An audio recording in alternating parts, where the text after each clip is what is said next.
सदगुरुदेव भगवान की जय। श्री मौनी बाबा जी भगवान की जय। उम्मीद एक ऐसी ऊर्जा है जिससे जिंदगी का कोई भी अंधेरा रोशन किया जा सकता है।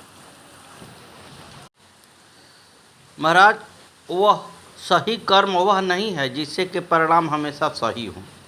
सही कर्म वह है जिसका उद्देश्य कभी गलत ना हो।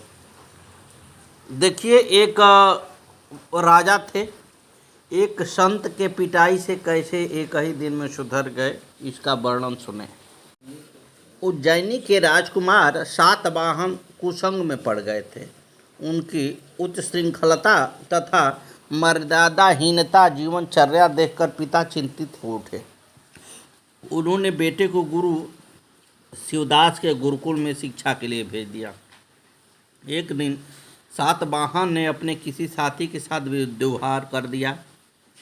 गुरु शिवदास ने छड़ी उठाई तथा उसकी पिटाई कर डाली। उन्होंने चेतावनी दी कि यदि भविष्य में किसी दुष्ट की संगत की तथा भले छात्र के साथ दुर्व्यवहार किया तो इसके भी ज़्यादा पिटाई की जाएगी। सातवाहन पिटाई से इतना भयाक्रांत हो गया कि उसने बुरी संगत छोड़ दी। अब वह अच्छे छात्रों का संग करने लगा। पढ़ने लिखने के बाद वह राजमहल लौट आया। पिता के देहांत के बाद सातवाहन राजा बन गया। गुरु शिवदास अब तक वृद्ध हो चुके थे। भिक्षा मांगकर वह अपना गुजारा करते थे। भीख मांगते हुए एक दिन वह राजा के सामने जा पहुँचे। राजा ने उन्हें पहचाना और उन्हें बरबस वह पिटाई याद कराई। उनके मुंह से निकला, आपकी दुर्दशा देखकर मुझे तरस नहीं आया। कितनी बुरी तरह से पीटा था आपने। शिवदास ने तपाक से कहा, किंतु वत्स, मुझे यह देखकर संतोष है कि तुम मेरी एक दिन की पिटाई से इतने अच्छे राजा बन गए कि मुझे छोड़कर तुम्हारी तमाम प्रजा सुखी संतुष्ट है। यह सुनते ही राजा ने खड़े होकर गुरु का सम्मान किया तथा बहुत से उपहार भेंट कर अपनी कृतज्ञता व्यक्त की। गुरुदेव महाराज की जय।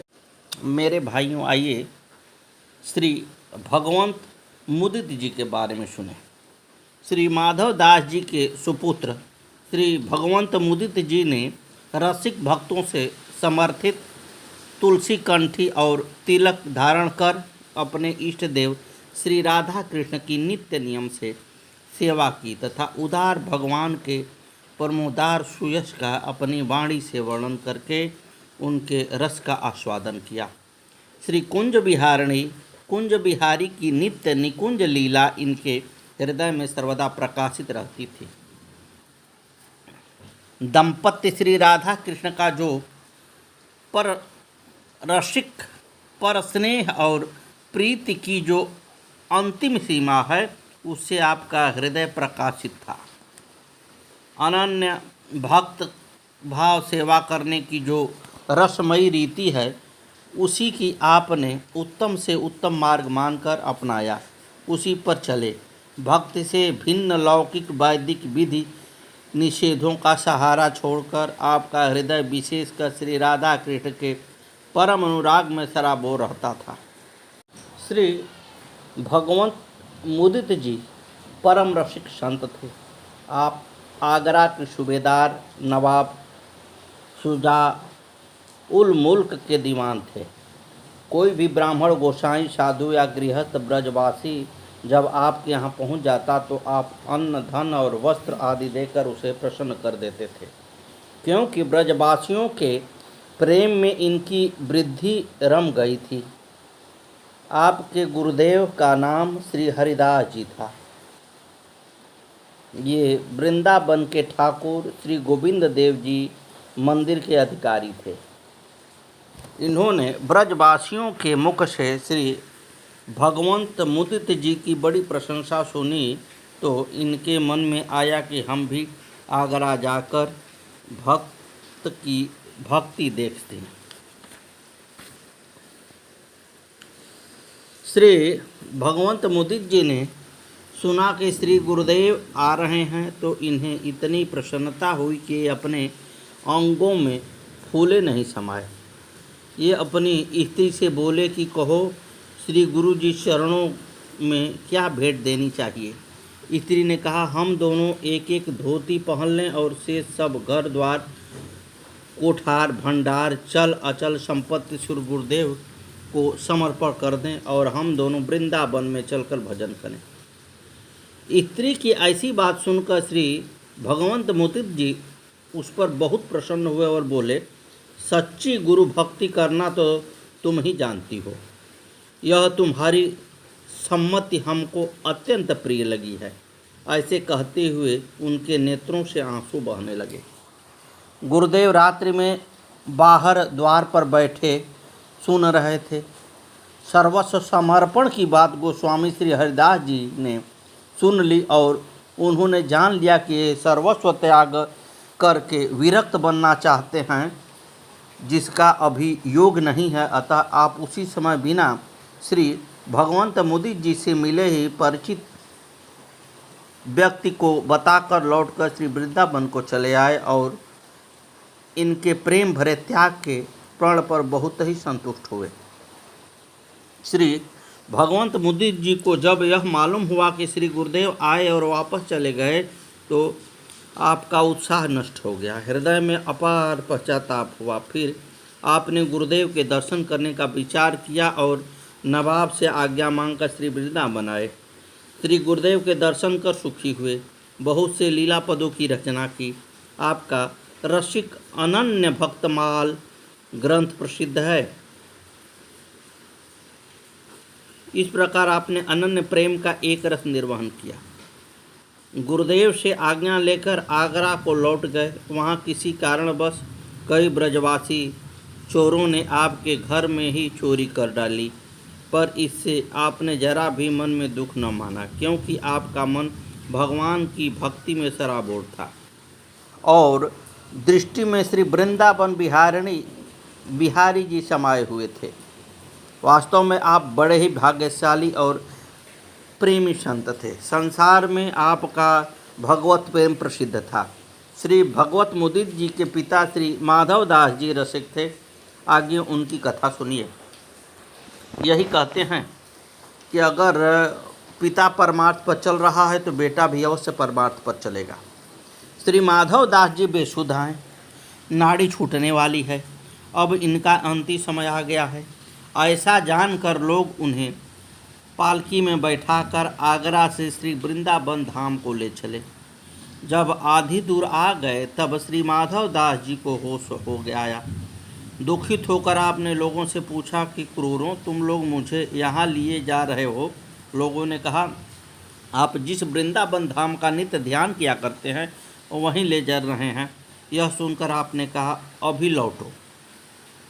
यह शरीर श्री वृंदावन जाने के योग्य कदापि नहीं है। इसे जब वहाँ जलाया जाएगा तब इसमें से बड़ी भारी दुर्गंध निकलेगी। यह प्रिया प्रीतम को अच्छी नहीं लगेगी। प्रिया प्रीतम के पास जाने योग्य हो जाएगा, वह अपने आप उसके पास चला जाएगा। आप ऐसे भाव के राशि थे।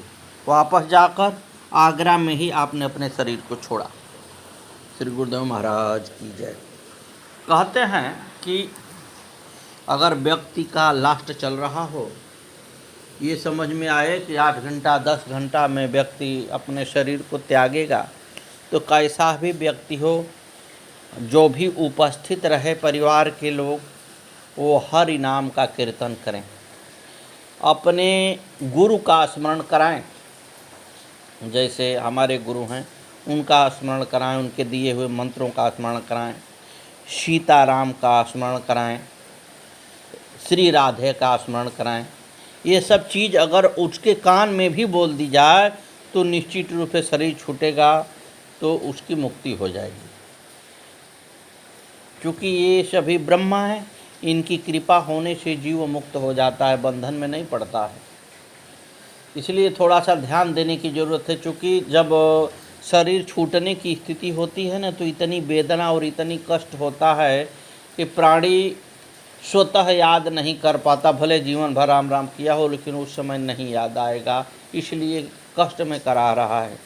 तो पहले तो जो व्यक्ति साधना किया है, प्रभु का स्मरण किया है, तो उसका शरीर छूटेगा तो उससे पहले श्री प्रभु खुद ही हाजिर हो जाएंगे।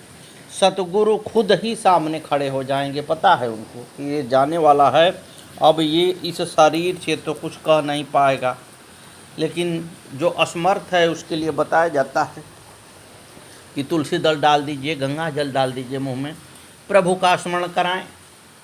अगर दीक्षित है तो अपने गुरुदेव का आह्वान करें, निश्चित रूप से अधोगति नहीं होगी। आइए श्री लालमती जी के बारे में समझते हैं। परम भक्ता श्री लालमती जी ने गौर श्याम श्री राधा कृष्ण से यमुना जी तथा उनके तट पर विराजमान कुंज भवनों से प्रेम किया। इनके हृदय में बंसीबट, ब्रजरज, गोकुल, ब्रजवासी, रसिक संत, श्री मथुरापुरी एवं श्री गिरिजा गोवर्धन के प्रति अपार प्रीति थी। इस चतुर ब्रज भक्ता देवी ने श्री वृंदावन धाम में अखंड वास किया। इस प्रकार इन्होंने दुर्लभ मानव देव का अलभ्य लाभ हरि भक्ति प्राप्त किया। श्री लालमती जी की ब्रज वृंदावन में बड़ी निष्ठा थी। उन्होंने यमुना कुंज आदि 8 स्थानों में प्रेम किया। वे इनकी यात्रा करती रहती थी। शरीर के क्षीण होने पर भी दर्शन, यात्रा, सेवा आदि में शिथिलता नहीं आई। दर्शनों की तीव्र उत्कंठा देखकर प्रभु ने इन्हें स्वप्न में दर्शन दिया और कहा कि प्रातःकाल श्री यमुना कुंज में आओ, वहाँ तुम्हें प्रत्यक्ष दर्शन होगा।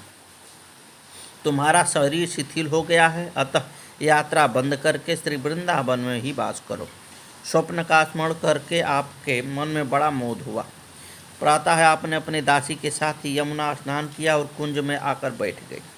वहीं पर श्री राधा कृष्ण ने इन्हें दर्शन दिया। प्रेम में विह्वल प्रभु की शोभा का गान करके ये दासी को सुनाने लगी। दासी भी सुनने लगी, पर दासी को भगवान की छाया के भी दर्शन नहीं हो रहे थे। श्री लालमती जी ने प्रार्थना की, प्रभु दासी पर भी किंचित कृपा हो। भगवान ने प्रार्थना स्वीकार करके मुरली बजाई, जिनकी ध्वनि दासी को सुनाई पड़ी और वह भी कृतार्थ हुई। इसके बाद लीलाधारी प्रभु यमुना में कूद पड़े। कुछ दूर तक बाई को दर्शन होते रहे। इसके बाद प्रभु अंतर्धान हो गए। श्री लीलामती जी दासी सहित कुंज में बेसुध पड़ रही। पश्चात श्याम सुंदर की उसी शोभा का ध्यान करती रही। इस प्रकार श्री धाम में वास प्राप्त कर लालमती जी ने जीवन जन्म सफल किया। श्री बालक राम जी लिखते हैं, केती दूरी देखे बाई, अपनी कमाई पाई, प्रेम की सगाई जामे और न खटाइए। सदगुरुदेव भगवान की जय। भक्त ही सर्वश्रेष्ठ है महाराज, इसमें कोई दो राय नहीं है। मैं बार बार वर्णन करता हूँ, आज भी वर्णन कर रहा हूँ, आप सुने। परम विवेकी ऋषिगण एकत्र होकर विचार करने लगे कि सबसे बड़ा कौन है जिसका भजन कीर्तन किया जाए। किन्हीं लोगों ने कहा कि पृथ्वी सबसे बड़ी है, क्योंकि यह सारे विश्व को धारण की हुई है। दूसरे ने कहा कि उस पृथ्वी को शेष भगवान ने अपने फण पर रजकण के समान धारण कर रखा है, अतः शेष उससे भी बड़े हैं। तीसरे ने कहा शेष को श्री शंकर जी ने अपने ऊपर आभूषण की तरह धारण कर रखा है, अतः शंकर जी बड़े हैं। चौथे ने कहा कि शिव का निवास स्थान कैलाश पर्वत है। उसके समेत रावण ने शिव को अपनी भुजाओं पर उठा लिया। उस रावण को बलि ने जीत लिया। ऐसे पराक्रमी बलि का वध करने वाले भगवान श्री रामचंद्र जी सबसे बड़े हैं। यह सुनकर पांचवें श्री पंच ने कहा कि ऐसे महतोमहियान भगवान को जो भक्त अपने हृदय में धारण करते हैं, वे तीनों लोकों में सबसे श्रेष्ठ हैं। श्री अग्रदेव जी का मत है कि सबसे बड़े जो भक्त जन हैं उन्हीं की सेवा करो। सदगुरुदेव भगवान की जय। जिस प्रकार भगवत भक्त को भगवान के सुवश में प्रीति होती है, उसी प्रकार भगवान को भी अपने प्रेमी भक्तों की कथा बहुत ही अच्छी लगती है। भक्तों के और भगवान के पारस्परिक प्रेम का चारों युगों में निर्वाह हुआ है। यह सर्वदा पूर्ण और एक सा रहता है। अपने भक्तों की महिमा को भगवान ने बार बार अपने श्रीमुख से गाया है। भगवान भक्तों के अनुराग में सदा ही सराबोर रहते हैं। इनको सारा संसार जानता है। वनवास की अवधि पूरी होने पर श्री अयोध्यापुरी में प्रवेश करते समय भगवान श्री रामचंद्र ने अपने अनुचरों की कीर्ति का वर्णन किया है।